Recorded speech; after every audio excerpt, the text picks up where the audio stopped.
ಬೆಳಗಾಂ ಸಾರಿ ಮಹಾರಾಷ್ಟ್ರ ಉಪಮುಖ್ಯಮಂತ್ರಿ ಅಜಿತ್ ಪವಾರ್ 65 ವರ್ಷ ಪೂರೈಸಿತು ಮಹಾರಾಷ್ಟ್ರಕ್ಕೆ.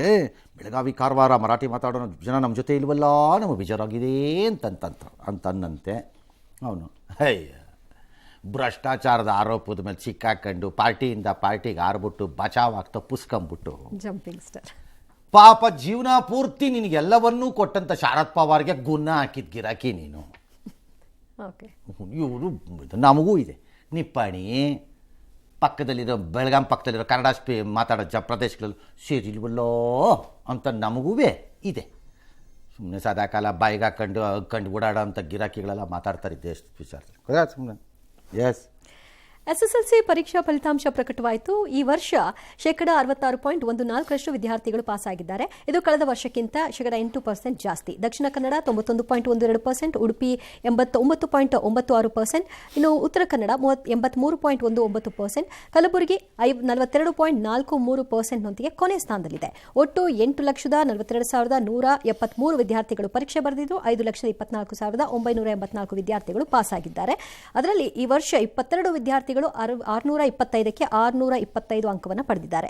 ಬೆಂಗಳೂರಿನ ಯಶ್ ಪಬ್ಲಿಕ್ ಹೈಸ್ಕೂಲ್ನ ಧನಲಕ್ಷ್ಮಿಯ ತಂದೆ ಪಾನ್ ಶಾಪನ್ನು ನಡೆಸ್ತಾರೆ. ತುಂಬಾ ಕಷ್ಟಪಟ್ಟು ಮಗಳು ಓದಿ ಈ ಹಂತಕ್ಕೆ ಬಂದಿದ್ದಾಳೆ ಅಂತ ಖುಷಿಯನ್ನು ವ್ಯಕ್ತಪಡಿಸಿದ್ದಾರೆ. ಇನ್ನು 1 ಮಾರ್ಕ್ ಸಿಗದೆ 2ನೇ ಸ್ಥಾನಕ್ಕೆ ಹೋದಂತಹ ಮಿಥುನ್ ಭವಿಷ್ಯದಲ್ಲಿ ನಾನು ಯುಪಿ ಸಿಎಂ ಯೋಗಿ ಆದಿತ್ಯನಾಥ್ ರೀತಿ ರಾಜಕಾರಣಿ ಆಗಬೇಕು ಅಂತ ಆಸೆಯನ್ನು ವ್ಯಕ್ತಪಡಿಸಿದ್ದಾನೆ. ಇದರ ಮಧ್ಯೆ ಬಾಗಲಕೋಟೆಯಲ್ಲಿ 6 ವಿಷಯದಲ್ಲಿ ಮಗ ಫೇಲ್ ಆಗಿಬಿಟ್ಟಿದ್ದ.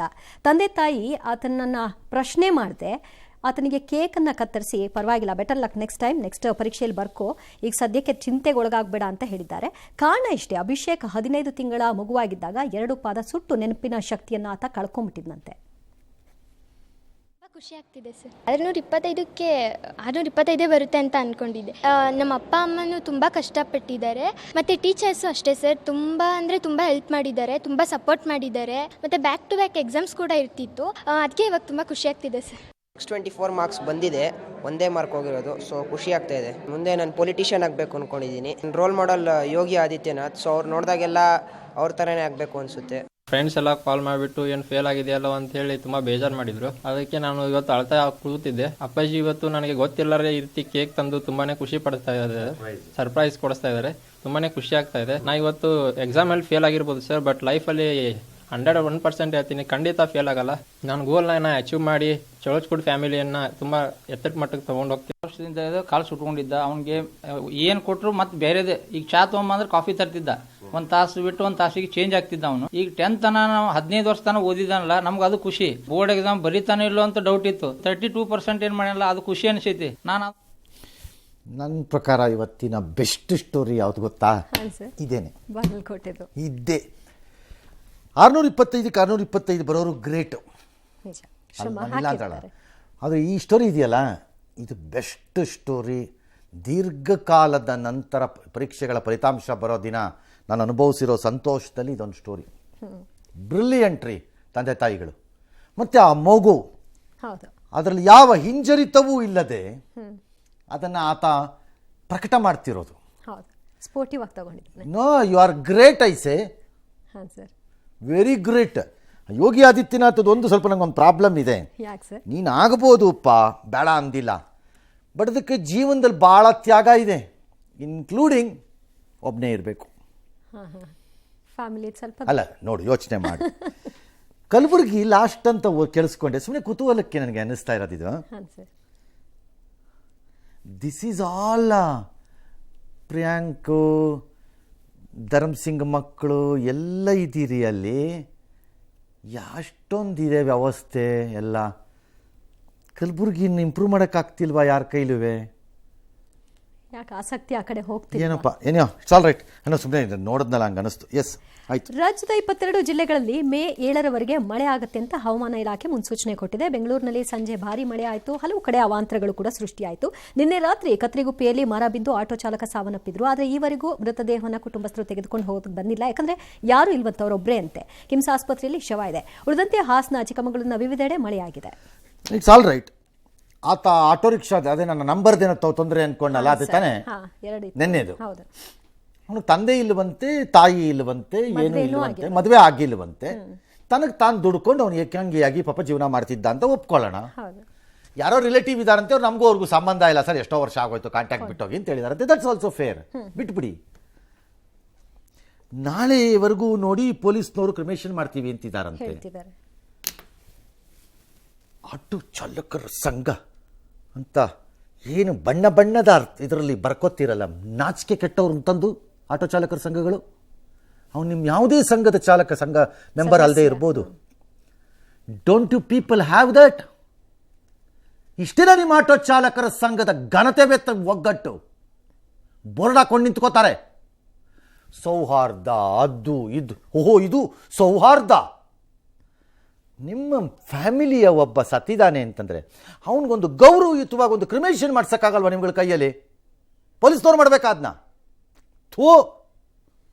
ಎಸ್, ಅಂಡರ್ವರ್ಡ್ನಿಂದ ನನಗೆ ಜೀವ ಬೆದರಿಕೆ ಬಂದಿದೆ ಅಂತ ಖಾದರ್ ಅವರು ಹೇಳಿದ್ದಾರೆ. ಮುಖ್ಯಮಂತ್ರಿಗಳು ಕೂಡ ತನಗೆ ಬೆದರಿಕೆ ಕರೆಗಳಿದೆ ಅಂತ ಹೇಳಿದ್ದಾರೆ. ಈ ಮಧ್ಯೆ ಚಾಮರಾಜನಗರ, ರಾಯಚೂರು ಡಿಸಿ ಕಚೇರಿ, ಮೈಸೂರು ಪೊಲೀಸ್ ಆಯುಕ್ತರ ಕಚೇರಿಗೆ ಹುಸಿ ಬಾಂಬ್ ಬೆದರಿಕೆ ಬಂತು. ಪರಿಶೀಲನೆಯನ್ನ ನಡೆಸಿದ್ರು. ನಂತರ ಇದು ಹುಸಿ ಬಾಂಬ್ ಅಂತ ಗೊತ್ತಾಗಿದೆ. ದೇವ ನಮ್ಮ ಹಣೆ ಬರ ಎಲ್ಲಿ ಹುಟ್ಟಬೇಕು, ಎಲ್ಲಿ ಸಾಯ್ಬೇಕಂತ ಇಲ್ಲಿ ಬರೆದಿದ್ದಾರೆ.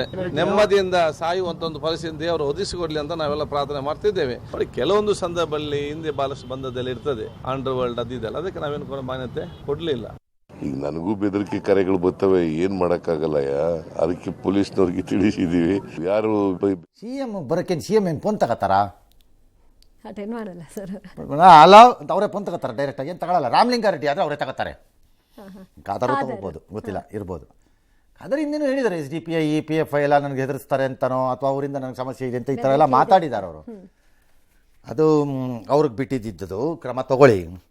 CM ನನಗೆ ಆಶ್ಚರ್ಯ ಅಲ್ಲ, CM ಫೋನ್ ತಗೋತಾರ?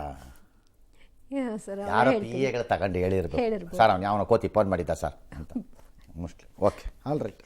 ಧೈರ್ಯ ಇದ್ರೆ ರಾಜೀನಾಮೆ ಕೊಟ್ಟು ಬಾ ಅಂದ್ಬಿಟ್ರಂತೆ ನಾಳು. ಅದಕ್ಕೆ ಇವರು ಸಚಿವ ಮತ್ತು ಶಾಸಕ ಬಸವನಗೌಡ ಶಿವಾನಂದ ಪಾಟೀಲ್ ರಾಜೀನಾಮೆ ಕೊಟ್ಬಿಟ್ರಂತೆ. ಯಾರಿಗೆ? ಸ್ಪೀಕರ್ಗೆ. ನನ್ನ ರಾಜೀನಾಮೆ ಅಂಗೀಕರಿಸಿ ಷರತ್ತೆಲ್ಲ ಹಾಕಿದ್ರಂತೆ.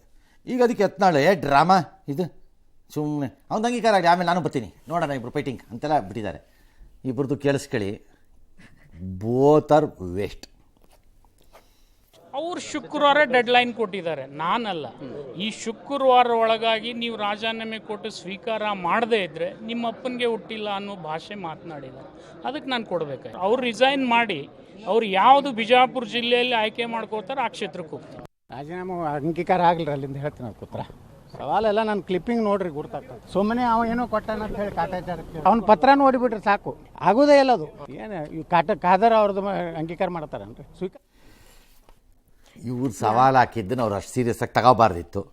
ಎರಡನೇದು ತೊಗೊಂಡಿದ್ದೀರಿ, ತಗೊಂಡ ಮೇಲೆ ನೀವು ಬರೆದಿದ್ದ ಕಾಗದ ಹಂಗಲ್ಲ ಅದು. ನೀವು ಹಂಗೆ ಕಾಗದ ಬರೆದ್ರೆ ರಾಜೀನಾಮೆ ಆಗಲ್ಲ ಅದು. ಅವ್ರಿಗೆ ಇವ್ರು ಕೊಡ್ತಾರೋ ಇಲ್ವೋ ಅನ್ನೋ ಡೌಟ್ ಅಲ್ಲ. ಷರತ್ತಿಟ್ಕೊಂಡು ರಾಜೀನಾಮೆ ಕೊಡೋದು. ಖಾದರ್ ಅವರು ನಾನು ಇಬ್ಬರನ್ನೂ ಕರೆಸಿ ಮಾತಾಡ್ತೀನಿ, ಅವರು ಶಿವಾನಂದ ಪಾಟೀಲ್ ರಾಜೀನಾಮೆ ಅಂಗೀಕರಿಸಿಲ್ಲ. ಕಾರಣ ಇದು ಅವ್ರು ಯತ್ನಾಳಿನೂ ಕೊಟ್ಟಿರಂತೆ, ನಿಮ್ದು ಅಲ್ಲ ಅದು ಕೆಲಸ, ಸ್ಪೀಕರ್ದು. ಏನು ಮಾಡಿದ್ದಾರೆ ಕಾನೂನು ಪ್ರಕಾರ ಏನು ಮಾಡಬೇಕು ಅದು ಮಾಡ್ಕೊಳ್ಳಿ.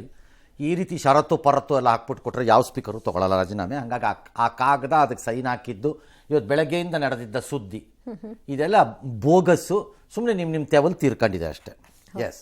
ಪ್ರಧಾನಿ ಮೋದಿ ಕೇರಳದ ವಿಳಿಂಜಂ ಅಂತಾರಾಷ್ಟ್ರೀಯ ಬಂದರು ಉದ್ಘಾಟಿಸಿದ್ರು. ಈ ವೇಳೆ ನನ್ನ ಜೊತೆ ವೇದಿಕೆ ಮೇಲೆ ಪಿಣರಾಯಿ ವಿಜಯನ್ ಮತ್ತು ಶಶಿ ತರೂರ್ ಇದ್ದಾರಲ್ಲ, ಹೀಗಾಗಿ ಹಲವರ ನಿದ್ದೆಗೆಟ್ಟಿದೆ. ಸ್ವಾಗತಿಸೋಕು ಕೂಡ ಏರ್ಪೋರ್ಟ್ಗೆ ಶಶಿ ತರೂರ್ ಬಂದಿದ್ರು ಅಂತ ನಗೆ ಚಟಾಕಿಯನ್ನು ಹಾರಿಸಿದ್ರು. ಶಶಿ ತರೂರ್ ಕೂಡ ಮುಗುಳ್ನಗೆಯ ಮೂಲಕ ಸಮ್ಮತಿನ ಸೂಚಿಸಿದ್ರು. ಅಂದಹಾಗೆ ವಿಳಿಂಜಂ ಅಂತಾರಾಷ್ಟ್ರೀಯ ಬಂದರು ಸುಮಾರು 8,867 ಕೋಟಿ ರೂಪಾಯಿ ವೆಚ್ಚದಲ್ಲಿ ನಿರ್ಮಾಣವಾಗಿದೆ. ಮತ್ತೊಂದು ಕಡೆ ಆಂಧ್ರಪ್ರದೇಶದ ಹೊಸ ಗ್ರೀನ್ಫೀಲ್ಡ್ ರಾಜಧಾನಿ ಅಮರಾವತಿಗೂ ಪ್ರಧಾನಿ ಮೋದಿ ಶಂಕುಸ್ಥಾಪನೆಯನ್ನು ನೆರವೇರಿಸಿದ್ದಾರೆ. ಎರಡನೇ ಬಾರಿ. ಹಾಂ ಸರ್. आपको इंडी अलायंस के बहुत बड़े मजबूत पिलर है, यहां शशि थरूर भी बैठे हैं और आज का ये इवेंट कई लोगों की नींद हराम कर देगा. वेल मैसेज चला गया जहां जा रहा था.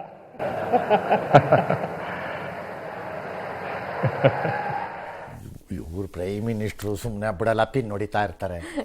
ಬೇರೆ ಹೊಡಿಯಲ್ವಾ ಪಿನ್ನು? ಅವರು ಹೊಡಿತಾರೆ. ಕಾಂಗ್ರೆಸ್ನವರು ಹೊಡೆದ್ರು ಪಿನ್ನು. ಯಾರಿಗೆ ನಿದ್ದೆ ಬರಲ್ಲ, ನಮ್ಗೆ ಯಾಕೆ ಬರಲ್ಲ ನಿದ್ದೆ? ನಿಮಗೆ ನಿದ್ದೆ ಬರಲ್ಲ, ನೋಡ್ತಾ ಇರಿ ಹಂಗೆ ಹಿಂಗೆ ಅಂತ ಅವರು ಬಿಟ್ರು.